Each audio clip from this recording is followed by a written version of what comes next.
यहाँ जहाँ हम बैठे इसके बहुत पास, प्रधानमंत्री के घर के बहुत पास, पार्लियामेंट के बहुत पास, राष्ट्रपति भवन के बहुत पास एक विस्फोट हुआ। लाल किले के पास देश की राजधानी में विस्फोट हुआ और इस विस्फोट में अब तक 13 लोगों की जान जा चुकी। मैं इसको विस्फोट कह रहा हूं, आतंकी हमला कहने में सरकार ने 48 घंटे लगाए, तो मैं भी थोड़ी देर बाद उस पर आता हूं। इस विस्फोट में जो 13 लोग मारे गए और काफी लोग घायल हुए, हमारी प्रार्थना उन सबके साथ है, उनके परिवारों के साथ। हैरानी की बात यह है कि 48 घंटे बाद कैबिनेट ने, गौर फरमाइएगा, कैबिनेट ने ये घोषणा की कि इसको हम एक आतंकी हमला मानते हैं। 48 घंटे प्रधानमंत्री भूटान से लौट कर आए, उसके बाद कैबिनेट कमेटी ऑन सिक्योरिटी की मीटिंग होती है और ये घोषणा होती है कि इसको हम आतंकी हमला मान रहे हैं। बहुत सवाल उठते हैं और गंभीर सवाल उठते हैं, क्योंकि देश की राजधानी में ऐसा हुआ है। आप सबको याद होगा, इतना बड़ा हमला देश की राजधानी में 2001 में हुआ था, संसद के ऊपर। अटल बिहारी वाजपेयी जी प्रधानमंत्री थे। आप सब पत्रकारिता शुरू कर रहे होंगे उस वक्त। बहुत हैरानी की बात यह है और सवाल यह उठता है कि इतनी इंटेलिजेंस, इतनी सुरक्षा एजेंसियां, ऊपर डोवल साहब, अमित शाह साहब, इतने लोग बैठे हैं, पैनी नजर बताते हैं कि हम पैनी नजर से देख रहे हैं।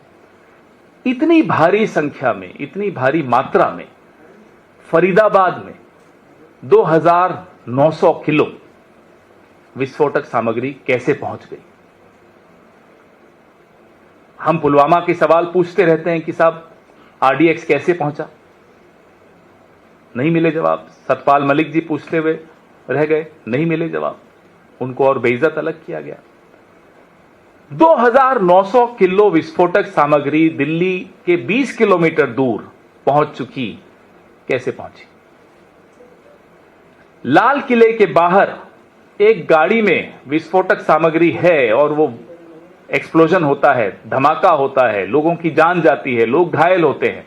दिल्ली राजधानी के भीतर, प्रधानमंत्री के घर के पास, ये कैसे संभव हुआ। कौन जिम्मेदारी ले रहा है, कौन जवाबदेही ले रहा है, यह सवाल बहुत गंभीर है। देशवासियों के मन में यह सवाल है। कांग्रेस पार्टी ने हमेशा, जब भी देश पर कोई हमला होता है, देश के किसी कोने में कोई आतंकी हमला होता है, वो उरी हो, पठानकोट हो, अमरनाथ हो,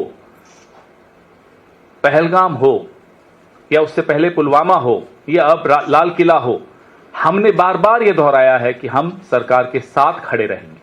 सरकार मजबूत कदम उठाए, हम उनके साथ हैं। प्रधानमंत्री पहलगाम के बाद, ऑपरेशन सिंदूर के बाद जो हुआ, उस पर मैं दोहराना नहीं चाहता, आप सबके सामने है। अब तो हम गिनती भी भूल गए, ट्रंप ने कितनी बार क्या क्या कहा कि उन्होंने जबरदस्ती सीज फायर कराया था। चलिए उस पर आज नहीं जाते। बिहार के चुनाव में प्रधानमंत्री ने कितनी बार हल्की टिप्पणियां की विपक्ष को लेकर, पहलगाम को लेकर, ऑपरेशन सिंदूर को लेकर, हम उसमें भी नहीं जाना चाहते। अपनी अपनी राजनीतिक चरित्र है, अपना अपना तरीका है राजनीति करने का, हमारा यह तरीका नहीं। हम सरकार के साथ खड़े हुए आपको हमेशा मिलेंगे जब भी कोई हमला होगा, लेकिन सरकार से सवाल पूछने का भी हमारा एक धर्म है जो हम निभाएंगे। यह विस्फोटक सामग्री कैसे पहुंची, यह विस्फोट कैसे हुआ, किस स्तर पे फेलियर हुआ, किसकी विफलता रही, कौन जवाबदेही लेगा, कौन जिम्मेदारी लेगा। हमें याद है 26/11 हुआ था, हमारी सरकार थी, गृह मंत्री ने इस्तीफा दिया था। इसलिए हम एक नैतिक ताकत से यह पूछ सकते हैं कि साहब आपके यहां जिम्मेदारी कौन ले रहा है, आपके यहां जवाबदेही किसकी हो रही है। हम यह भी मांग करते हैं कि प्रधानमंत्री की अध्यक्षता में एक सर्वदलीय बैठक तुरंत बुलाई जाए। देश की राजधानी पर हमला हुआ है, प्रधानमंत्री की प्राथमिकताएं हो सकती हैं भूटान रही हों, अब तो वापस आ भी गए हैं। अब बिना विलंब के एक all party meeting under the chairmanship of the prime minister, ये रिपीट मैं इसलिए कर रहा हूं इंग्लिश में भी हिंदी में भी, ताकि उनको ये बात समझ में आए प्रधानमंत्री जी को, कि ऑल पार्टी मीटिंग बुलाना और घमंड इतना कि आप उसमें खुद ना आए, ये अच्छी बात नहीं है, क्योंकि देश की सुरक्षा से जुड़ा हुआ मामला है और गंभीर मामला है। इसलिए हमारी ये मांग है कि प्रधानमंत्री अपनी अध्यक्षता में एक सर्वदलीय बैठक बुलाए, ऑल पार्टी मीटिंग बुलाएं। हमने यह भी मांग की है कि जो संसद का सत्र होने वाला है उसको थोड़ा एडवांस कर दें, प्रीपोन कर दें, थोड़ा जल्दी इसको बुलाएं, क्योंकि ये एक गंभीर चुनौती है देश के सामने। हमें नहीं लगता, हमें मालूम नहीं कि सरकार इसको कितना गंभीरता से ले रही है। कोई इसके सबूत तो नहीं मिल रहे कि सरकार इसको बहुत गंभीरता से ले रही है। भूटान तो नहीं जाते प्रधानमंत्री अगर बहुत गंभीरता से ले रहे होते। ये हैरानी की बात है, ये बड़ा परेशान करने वाली बात है। हम सरकार के साथ खड़े हैं, बनिस्पत सरकार एक स्टैंड ले, सरकार खड़ी हुई दिखे, सरकार कुछ करती हुई दिखे। इसलिए हमारी ये मांग है कि आप ऑल पार्टी मीटिंग बुलाइए, आप संसद के सत्र को थोड़ा जल्दी कराइए, और ऑपरेशन सिंदूर के दौरान पहलगाम के बाद प्रधानमंत्री ने कहा था, सरकार ने कहा था कि एक न्यू नॉर्मल डॉक्ट्रिन है। वो डॉक्ट्रिन आपको याद होगा कि कोई भी आतंकी हमला उसको हम एक्ट ऑफ वॉर मानेंगे, युद्धात्मक कार्रवाई मानेंगे। हम ये जानना चाहते हैं सरकार से, अब इस आतंकी हमले को आप किस तरह से देख रहे हैं, क्योंकि जाहिर सी बात है यह आतंकी हमला हो, इसको बाहरी ताकतों द्वारा समर्थन भी मिल रहा है, ताकत भी मिल रही है, प्रेरणा भी मिल रही है। This act of terror draws its sustenance and support and inspiration from external forces. Therefore, we want to know from the Prime Minister the so-called new normal doctrine that was touted during Operation Sindoor and after Pahalgam by the Prime Minister, by the BJP government. Does it still stand? These are our questions. Your questions, please. PJ Tangram appears to have already absorbed Pakistan, is saying there are clear signs of this being a homegrown terror operation. He's also pointed out to how he had mentioned all of this earlier as well, but the government never seems to pay any attention. If the government takes over 50 hours to give any clear picture, obviously there will be a lot of room for speculation. Obviously there will be a lot of theories floating around within the studios, television studios. Every day, every hour, we are watching new theories being floated by all of you. So in the absence of any clear picture, any official version, obviously there will be theories. The government took 50 hours to conclude that this was a terror attack. There were speculations, there were theories being touted. Somebody said it was a CNG blast, somebody said it was something else. So, for any responsible government, you should not leave any room for any speculation from any quarter. That's how a responsible government acts. पवन जी, ये जो जांच पड़ताल चल रही है, पवन जी इधर, ये जो जांच पड़ताल चल रही है, अभी तक जिस तरीके से जांच आगे बढ़ी है, नए नए खुलासे हो रहे हैं, एनआईए की जांच चल रही है और एक पारदर्शी तरीके से जांच हो रही है, एक पेशेवर तरीके से जांच हो रही है। कल जो बयान आया, जीरो टॉलरेंस आतंकवाद के खिलाफ सरकार की रहेगी, सरकार ने साफ किया ये एक जघन्य आतंकवादी हमला, ये भी माना है। तो तस्वीर तो साफ हो रही है, लेकिन जांच पूरी होने तक क्या ये इंतजार करना चाहिए कि कौन दोषी है कौन नहीं, इसमें स्लीपर सेल है या फिर सीमा पार आतंकवाद से इसका लिंक जुड़ा है, पाकिस्तान से इसका? आप जो सलाह दे रहे हैं सही दे रहे हैं, गलत व्यक्ति को दे रहे हैं। ये सलाह आपको टीवी चैनल्स को देनी चाहिए, ये सलाह आपको बीजेपी के जो सोशल मीडिया हैंडल्स हैं उनको देनी चाहिए, ये सलाह आपको तमाम राइट विंग इन्फ्लुएंसर्स को देनी चाहिए। Don't jump to conclusions. और कंक्लूजन्स पे जंप दो हालातों में लोग करते हैं। एक, जब कोई स्पष्ट पिक्चर सामने नहीं रखी जाती, सरकारी वर्जन सामने नहीं आता, तो जाहिर सी बात है अलग अलग थ्योरीज आती हैं। दूसरा, जानबूझकर किया जाता है, जो कि राइट विंग इन्फ्लुएंसर्स आपके कर रहे हैं, लगातार वैमनस्य पैदा करने का पूरा प्रयास हो रहा है। आपकी बात बिल्कुल सही है, लेकिन ये पास ही में है बीजेपी का हेडक्वार्टर, वहां जाकर कहिए। सर काम। Sir, you talked about fixing accountability. So, are you directly asking for the Home Minister's resignation? Who is responsible for internal security? To the best of my knowledge, it is the Home Minister. Of course, he was busy campaigning in Bihar. We understand that. We understand his priorities. Like his boss's priorities are Bhutan more than Delhi. We understand that he was busy covering CCTV cameras of hotels where he was staying to do some strange meetings. But the responsibility of internal security lies solely with the Home Minister of India. I mean, I remind you again of 26/11. The Home Minister of India resigned. Sir जो घटना हुई है, इस घटना में एक चीज जो सामने आई है कि सारे पॉलिटिकल डॉक्टर हैं, उसको कैसे देखते हैं आप? भाई, जब तक सामने आधिकारिक रूप से सब कुछ सामने नहीं आता, मैं टिप्पणी करूं एक राजनीतिक दल की तरफ से, आप टिप्पणी करें एक मीडिया की तरफ से, मुझे लगता है वो स्पेकुलेशन होगी। आधिकारिक रूप से जो सामने आएगा, आपने देखा हमने भी प्रेस वार्ता करने में 2 दिन लगाए, क्योंकि आधिकारिक रूप में ये कहा ही नहीं जा रहा था कि ये टेरर अटैक है। कल रात को कहा टेरर अटैक है, तो आज हम आपके सामने आए हैं।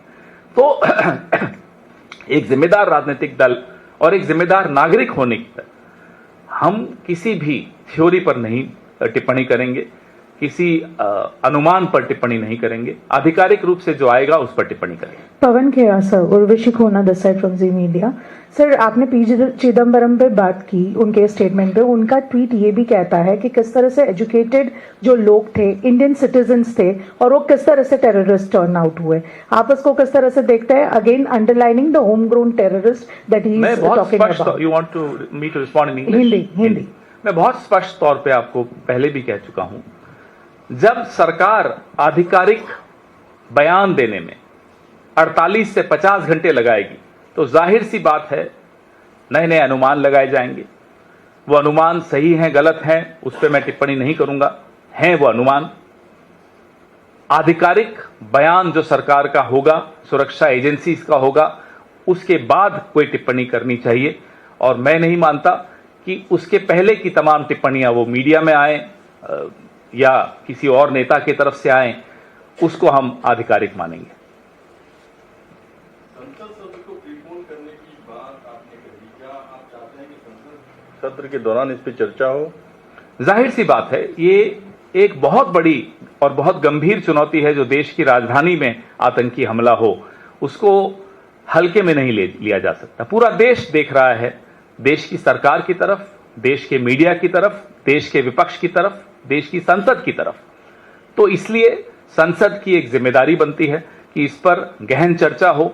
चर्चा के पश्चात देश को हम विश्वास में लेकर उन्हें बताएं कि हम सब एक आवाज में आतंक के खिलाफ लड़ने को तैयार हैं। सर, आपने अभी संसद के सत्र को पहले बुलाने की मांग भी रखी है और सर्वदलीय बैठक बुलाने की मांग भी की है। ऑपरेशन सिंदूर के बाद भी आप लोगों ने जो है इस तरह की मांग की थी और आप लोगों ने इस मुद्दे को पार्लियामेंट में उठाया भी था। तो क्या आने वाले टाइम में जो पार्लियामेंट का सेशन होगा, कांग्रेस पार्टी ये मांग करती है कि जिस तरह से ये आतंकी हमला दिल्ली में हुआ है, इस पे चर्चा सरकार करवाए पार्लियामेंट के अंदर? आप डिमांड मांग करते हैं? हम कह रहे हैं कि संसद के सत्र को एडवांस किया जाए, प्रीपोन किया जाए, ताकि इस पर चर्चा हो सके। गंभीर मुद्दा है। ऑपरेशन सिंदूर, पहलगाम हमले के बाद जो हमने मांग की थी, उसी रात को ही मांग की थी। मांग भी गलत शब्द है, आग्रह किया था, निवेदन किया था सरकार से कि सर्वदलीय बैठक बुलाइए। सरकार ने वो हमारी बात मानी, लेकिन प्रधानमंत्री ने नहीं मानी, प्रधानमंत्री उसमें नहीं आए। उसके बाद ऑपरेशन सिंदूर के दौरान भी एक सर्वदलीय बैठक हुई, उसमें भी प्रधानमंत्री नहीं आए। इसलिए हम ये मांग कर रहे हैं कि प्रधानमंत्री की अध्यक्षता में एक सर्वदलीय बैठक होनी आवश्यक है। पवन जी, मेरा सवाल है सर, पाकिस्तान में भी एक सुसाइड बॉम्बिंग हुई, उसने सीधे तौर पे भारत के ऊपर जो है आरोप लगाया वहां के प्रधानमंत्री ने। तो सीधे तौर पे पाकिस्तान तो हमें इंटरनेशनल लेवल पे सीधे तौर पे एक आरोपी बनाने की कोशिश कर रहा है, पिक्चर हमारी कर रहा है। तो हमको भी यहाँ पे तो साफ पता लग रहा है, कई एजेंसीज की तरफ से ये भी आया कि जैश ए मोहम्मद इसके पीछे हो सकती है। तो हमें भी पाकिस्तान को क्या कटघरे में सरकार को खड़ा करना चाहिए कि वो पाकिस्तान में सोर्स बेस्ड इंफॉर्मेशन पे तो नहीं जाऊंगा। रही बात पाकिस्तान ने भारत के लिए क्या कहा, भारत का की जो विदेश नीति है, भारत की जो रक्षा नीति है, पूरा विश्व जानता है उसको। सरकारें कोई भी हों, भारत इस तरह की गतिविधियों में कभी संलिप्त नहीं होता। इसलिए पाकिस्तान जो कह रहा है उसको छोड़ दीजिए।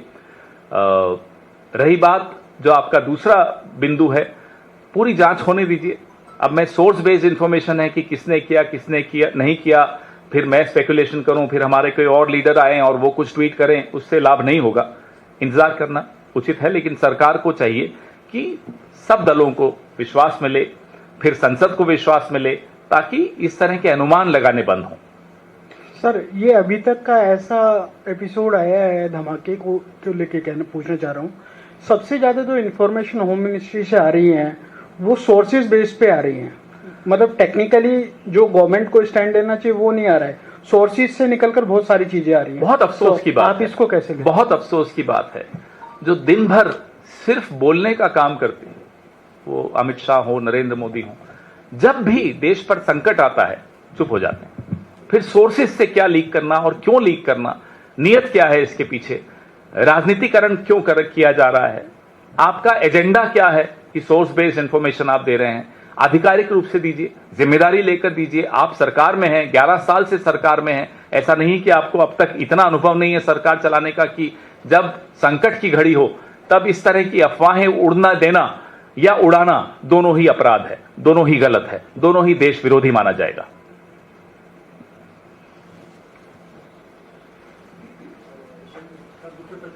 नहीं, हाँ नहीं, इसी पे रखिए अभी। आज ये एजेंडा अलग है, आज ये संकट की घड़ी है, नहीं बिहार नहीं ये। सर, लास्ट टाइम ऑपरेशन सिंदूर के दौरान भी सुना तो नहीं था उन्होंने कि आपके जो डिमांड्स थे, अब इस बार कितने स्ट्रिक्टली, बिकॉज दिस इज मतलब obviously operation Sindoor was also severe, यहाँ पे जिस तरह से लोगों की मौत हुई है उसको लेकर अपोजिशन और कितना स्टर्न स्टैंड ले। हम मिलकर सब लोग आवाज उठा रहे हैं, संसद में भी उठाएंगे, आपके मार्फत उठाएंगे, और हमें पूरा भरोसा है कि आप लोग भी पिछले 11 साल में वो जो हुआ उसको भूलकर एक ऐसा स्टैंड लेंगे जो देश के हित में होगा और हमारी आवाज को बुलंद करेंगे। हम अपना धर्म निभा रहे हैं, सरकार अपना धर्म नहीं निभाए तो उसमें आपको और हमको मिलकर आवाज उठानी चाहिए। सर, गृह मंत्री अमित शाह कह रहे हैं कि जो भी इसमें शामिल होगा सबको अदालत के सामने ले जाकर उचित सजा दिलवाएंगे। ये प्रधानमंत्री का संकल्प है और ऐसा उदाहरण पेश करेंगे कि भविष्य में ऐसी घटना ना हो।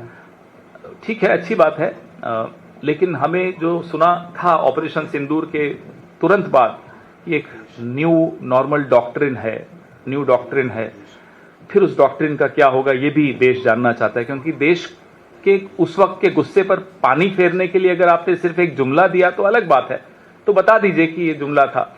और अगर पानी फेरने के लिए नहीं था, लोगों का गुस्सा शांत करने के लिए नहीं था, तो फिर गृह मंत्री ने जो अब बोला है और प्रधानमंत्री ने जो तब बोला था उसमें एक बहुत बड़ा अंतर दिखता है।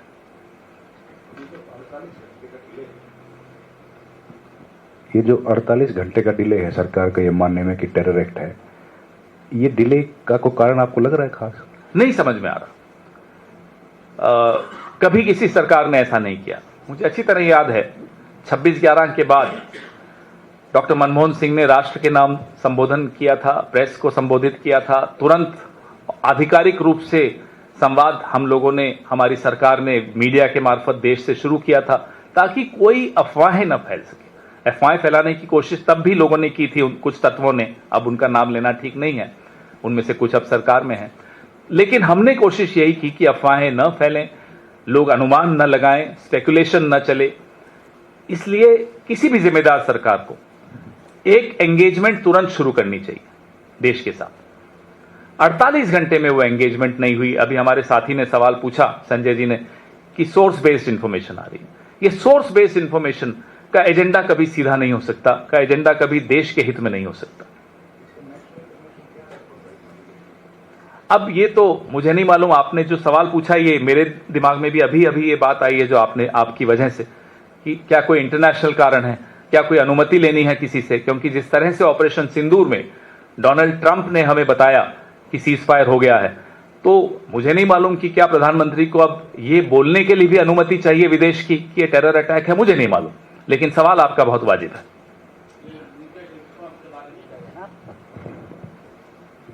गवर्नमेंट की तरफ से जो म्यूटेड रिस्पांस आया है, यही जो Muted response. हाँ जी जी, what do you want to say about it? We want to ask questions. I completely share the curiosity you have, the concern you have as media and as responsible representatives of the media. Why this delay? I don't know about muted response. That's your version, and I completely respect it. Perhaps he is right.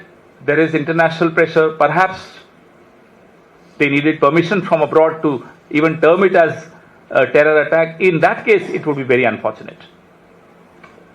Pawan sir, मेरा सवाल यह है, लगातार जिस तरह से इस पूरे मामले में 2900 किलो अमोनियम नाइट्रेट फरीदाबाद पहुंच जाता है, 350 किलो आरडीएक्स पहुंच जाता है, गृह मंत्री लगातार इस बात को कहते हैं कि अगले साल तक हम नक्सल पूरा खत्म कर देंगे, आर्म्स एम्यूनिशन का जो पूरा चेन है वो उसको ब्रेक कर दिया जाएगा। राजधानी के 20 किलोमीटर की पेरिफेरी में इतना सारा आर्म्स एम्यूनिशन आरडीएक्स का आना, क्या जो राष्ट्रीय सुरक्षा सलाहकार है या गृह मंत्री है, सीधी जिम्मेदारी उनकी नहीं बनती है? क्या कांग्रेस पार्टी इस इतनी बड़ी घटना के लिए सीधे गृह मंत्री का इस्तीफा नहीं मांगे? सीधा सीधा अपनी प्रेस वार्ता के शुरू में और कल हमारे महासचिव संगठन ने कल और आज दोनों दिन लगातार आपसे बात भी की मीडिया से, और यही बात रखी कि गृह मंत्री की सीधे सीधे जिम्मेदारी है। यह भी कहा कि हमारे वक्त 26/11 में गृह मंत्री ने इस्तीफा दिया था। हम ये मानते हैं कि ये काफी इतने समझदार तो हैं कि इस इशारे को समझे। वही फरीदाबाद वाला। देखिए, ये सामग्री कहां से आई? सिर्फ सीएम का नाम ले लें तो ये गृह मंत्री को बचाने वाली बात होगी। ये सामग्री हरियाणा से आई, हरियाणा में कहां से आई, ये सारी जांच होनी चाहिए। अब फिर इन्होंने क्या किया, आधिकारिक रूप से कुछ चीजें बताई, बाकी सोर्स बेस शुरू कर दी। सोर्स बेस में आया साहब रीजन बन रहा था, वो बन रहा था, ये बन रहा था, अलग अलग अफवाहें उड़नी शुरू हुई। तो अफवाहों से अपना इनका काम चल रहा हो, तो हो सकता है इनकी पार्टी का काम अफवाहों से अच्छी तरह चल जाता होगा, सुचारू रूप से चलता होगा, लेकिन देश की सरकार अफवाहों के ऊपर नहीं चल सकती, क्योंकि देश की सुरक्षा का सवाल है।